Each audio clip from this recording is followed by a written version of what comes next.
Welcome to this lesson on cap tables. A cap table, short for capitalization table, is one of the most important documents for understanding how ownership works in a company. Whether you're a founder, investor, or employee with stock options, knowing how to read a cap table is essential for making informed decisions about equity and ownership. A capitalization table is essentially a spreadsheet that shows the ownership structure of a company. It answers the fundamental questions: who owns what percentage of the company, and what types of securities do they hold? Think of it as a complete snapshot of how ownership is distributed among all stakeholders, from founders to investors to employees. Cap tables track 4 essential pieces of information. First, shareholder names and types, which tells us who the stakeholders are, whether they're founders, venture capitalists, or angel investors. Second, the number of shares owned by each party. Third, the ownership percentage that those shares represent. And fourth, the types of securities held, such as common stock, preferred stock, or stock options. All of this information combined gives a complete picture of company ownership. Let's look at a simple example. Imagine a company with 1 million total shares. Founder A owns 500,000 shares, which represents 50% ownership. Founder B owns 300,000 shares, giving them 30% ownership. An investor owns 200,000 shares, representing 20% of the company. Notice how all the shares add up to 1 million and all the percentages add up to 100%. This is the basic structure of every cap table.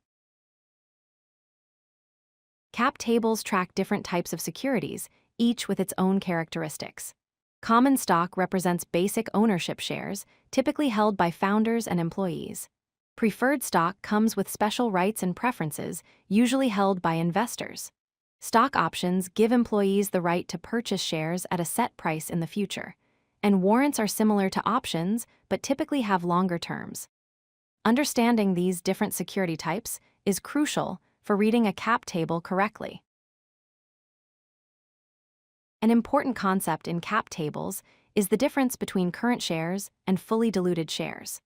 Current shares represent only the shares that are actually issued and outstanding today. However, fully diluted shares include all potential shares that could exist if every stock option, warrant, and convertible security were exercised. This distinction matters because your ownership percentage can look very different on a fully diluted basis compared to a current basis. Cap tables are critical for several reasons. They help track ownership dilution over time as new funding rounds occur and more shares are issued. They're essential for making informed fundraising decisions and understanding how new investments will affect existing ownership. They're required for exit scenarios like acquisitions or initial public offerings to determine how proceeds will be distributed. And they're necessary for legal compliance and regulatory reporting requirements. Every serious company needs to maintain an accurate, up-to-date cap table. Let's recap the key points. Cap tables show who owns what in a company, providing a complete picture of ownership distribution. They track both current ownership and fully diluted ownership, which includes all potential future shares. And they're a critical tool for founders making decisions about fundraising and equity distribution, for investors evaluating their stake in a company, and for all stakeholders understanding their position in the ownership structure.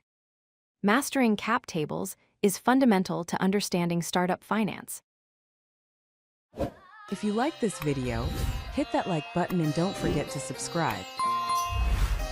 Visit codelucky.com for more such useful content.